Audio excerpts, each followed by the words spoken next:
Yes, so I'm a third year at California North State, and I have had an interest in hospice and palliative medicine for the last 9 years. So my background was as a hospice volunteer prior to medical school. And I also spent some time in pain research. So this project was done between the summer of my first and second year, looking into hospice operating practices. And I happened to be in the state of Michigan when I did this project, but I think, and I hope you'll agree, the implications are nationwide. There's a lot of things special about Michigan, but the data I got is not one of them, I don't think. Uh, so just a little bit of background. I don't need to tell you guys are all experts, but more Americans than ever are receiving hospice care. However, my worry is that access to that care might not be equal. So once a patient is onboarded into hospice, their experience might differ broadly from someone in a different zip code, even if they're in the same state. There aren't any set standards, even though it is a Medicare benefit, as to what a hospice must and must not provide. There's a lot of variation between hospices based off size, nonprofit, for-profit status. So things like stringent admission criteria, limitations in the services a hospice can offer, rigid payment schema, these all limit access to hospice, and it can often compromise the care that a patient might receive at no fault of their own, just based off where that patient happens to be. So what our goal was it was pretty ambitious, survey every hospice in Michigan. We developed a survey, one for medical directors, one for administrative directors. We wanted a really comprehensive look at how these hospices were working. And we wanted to see if we saw any patterns. The original idea was if 90% of hospices are offering one thing and 10% aren't, maybe we can sort of enforce a policy or a benchmark for those hospices that aren't meeting the mark yet to reach towards. A lot of barriers in this. You guys probably know that palliative research is highly underfunded. And so this project had been the idea of Dr. Silvira at the University of Michigan for a while, but they weren't able to generate the funds to do it.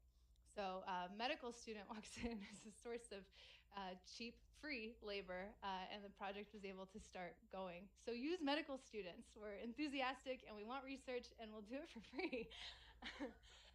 So logistics were also difficult. Finding hospices, it was hard. Medicare has a list, and I'll show you what that list sort of looks like, with every hospice and their phone numbers and their addresses. But this is often out of date. I would call places and get dial tones. It doesn't have every single branch of a main hospice. Sometimes it has multiple branches, but is missing some. And so this was tricky, and this took me a while to track down these places. And then finding the medical directors. Hospices don't just like to post to their medical directors. I had to stalk about 200 hospices to find medical directors and their administrators, so I knew who to contact. And survey completion. Physicians don't like to complete surveys, it turns out, was maybe the number one takeaway from this project. So really contacting these medical directors and encouraging them to finish the survey was another thing that was pretty tricky. So the methods, we developed an online survey that we were sending to every hospice. We got together with a team, an interdisciplinary team, as is the nature of hospice and palliative medicine, which was composed of pretty much anyone who had served on any member of the hospice team in any kind of position. We had social workers, pharmacists, physicians, nurses, a random medical student from California who had been a volunteer, former medical directors, former admins, all coming together and saying, what are the things that we want to know about hospices in the state and how they're running and what they're offering?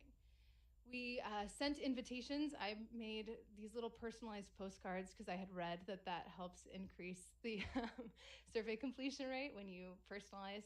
So we designed these really cute little postcards that we sent out, kept the post office in business, did 3 mailings based off the addresses I'd gotten from Medicare's website, and I had called every hospice in advance to verify that those addresses were up to date, not so we didn't waste postage. By the end of July, I started to get a little nervous. Results were kind of trickling in, but not a lot. So I sent out a fax, and it turns out people in hospice like fax. So within a day, the results had skyrocketed. And the Center to Advance Palliative Care is actually doing a mapping project right now of all the palliative. You've probably seen their emails. I'm actually working with them, and they stole my faxing method. I told them that was how we generate a lot of responses. So you might start getting faxes from CAPC. Sorry. So 2-part survey, one for medical directors, one for administrative directors. We wanted it to be comprehensive, but not too long. So about 20 questions per survey. Getting down the list, so there were 166 hospices generated from Medicare. As I was going through these, I was seeing some were affiliated with each other. The end value became a little difficult to determine. I didn't want to inflate my data. So say, and I'll show an example of this on the next slide, Hospice of Lansing. They had 2 branches, same medical director. I didn't want that data to be entered twice. So I was sort of narrowing down those 166 rather than individual branches, places that were more individual responses. So for medical directors, I found 96 unique medical directors. For administrators, 84. I see confused faces. I was very confused too. I'll try to walk you through it on the next slide. It wasn't straightforward. Huge opportunity for error and for missing programs. We excluded any hospices we couldn't reach by phone, fax, or email. And then this is just to belabor what I just said. If there was a unique CCN number for the hospice and they had multiple locations, I counted that branch only once towards the end value if they had a unique medical director. So what it looked like. On the left there is what the tables from Medicare look like. It gives me the CCN, the facility name, and its address. Then I go and I stalk the hospice and I find out who their medical director is. And then I generated a list that looks like on the lower right there. So if you look, sometimes this is really easy to see an affiliate, like Hospice of Lansing and Hospice of Lansing residents. I can tell from the name alone that they're pretty much the same program, just one is a hospice house. And they even had the same medical director. So in this case, I wouldn't count that as 2 hospices. I'm counting it as 1. Sometimes it was less straightforward. So Hospice of Michigan and Arbor Hospice have an affiliation, which I wouldn't have realized if I hadn't called them and they hadn't said Arbor Hospice, an affiliate of Hospice of Michigan. So that was a giveaway. But you see there's multiple medical directors through the Hospice of Michigan. And so I had to go through and only count once per unique medical director. So it was a little sticky, but we got through it. And I think the results are at least trustworthy enough to draw some conclusions. So some of our results. We ended up hearing back from 56% of the medical directors that we reached out to, which I was happy about, and about exactly half of the administrators. We saw variation in access to certain therapies, palliative chemo, blood products like blood transfusions, hormonal cancer treatment, TPN, and vaccines. So these are all things some hospices are offering sometimes, some are offering never, and there's not really any set standard or pattern to it. Importantly, 18% of hospices couldn't support patients on methadone, which in this climate with the opioid epidemic, I found pretty alarming because this number is only going to rise, patients who are entering hospice requiring methadone. And methadone is dirt cheap, so this doesn't seem to be an issue of cost. I think it's likely, and we don't know for sure, an issue of staff not being adequately trained to tailor dosages to patients, since it's not a straightforward calculation. But those of you in the audience with more experience in this can probably school me on it, and I'd like to know what you think.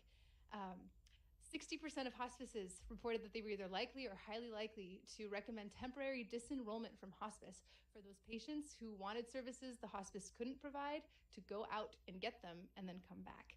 So it's like hospices are creating a loophole, and we'll talk more about that in the next few slides. And importantly, a third of hospices lacked the ability to provide charity care for indigent patients, which is too bad, or offer sliding scale payments. And a lot of hospices lacked services tailored towards racial or ethnic minorities. So when we talk about culturally sensitive care, we talk about chaplains who can provide care to a variety of patients from a variety of religions. And Michigan's a pretty diverse state. And so I'd be curious to see what this looks like in California. This is just an illustration of, for self-pay patients, whether or not hospices could provide certain services. It's pretty straightforward, so in the interest of time. Hospice services. So there's actually a lot more than this, what we asked about. I just tried to pick the ones that would fit on the slide and demonstrate my point in that there isn't really a set. Some hospices are doing some things and some aren't, and there's not any set standard here. There's a lot of variation, and the point is the variation. Because hospice is a Medicare benefit and anybody who has Medicare has a right to those services, it's interesting that those services can differ so widely. And so we asked if the hospice, did your hospice cover the following services? We're really purposeful with that. Not could your hospice provide these services, but did you? Based off for, less than 10, more than 10, or never. And for those services that the hospices could never provide, we wanted to know why. And so we let them check as many boxes as they wanted. The number one answer, far and wide, was, well, no patients required these services, which is convenient. If you remember my point before about how 60% of hospices are recommending patients disenroll for services that hospice can't provide. So is this a coincidence? Are these patients just not requiring these services and they're in hospice getting everything they want? Or are they leaving when they need them and then the hospice doesn't have to say, oh, well, we didn't have patients who needed that. Interesting. Second, not surprising, was cost. Some of these things, palliative chemo is expensive, palliative radiation is expensive.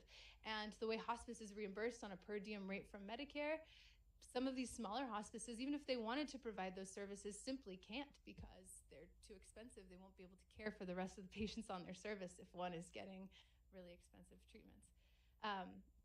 Futility, against policy, insufficient training were all also cited as reasons. So this just demonstrates my point about hospices encouraging patients to disenroll, to revoke hospice services, to seek out treatments. This is pretty shocking for me. It seems like because the way hospices are being reimbursed isn't something that can be sustained. It's sort of illustrating that point, that hospices are finding a loophole, a way to get those patient services, but maybe not through the hospice itself, which points me towards a larger issue and made me rethink the goal of this whole project to begin with, where I had wanted to enforce a standard upon hospices. And if you talk to any hospice medical director, they don't want to limit what they can give their patients. These are passionate people who care about quality of life. It's whether or not caring for those types of patients who require expensive treatments puts everybody else in jeopardy. Especially as we see, the rise of for-profit hospices. Some of these smaller mom and pop hospices, particularly in rural areas, can't afford on $140 a day per patient from Medicare to provide these things, even if they'd like to. So if we enforce a standard, we might sadly force those doors to be shut in those hospices. So what we need to rethink is how hospice is reimbursed through Medicare. And after doing that and ensuring that even these smaller hospices have the resources necessary to provide their patients with the care that they are requiring, I think that's the next step here. So takeaways: variation in the type and extent of services hospices in Michigan can offer.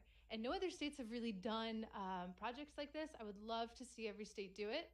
It wasn't that expensive, and it just took a summer to do.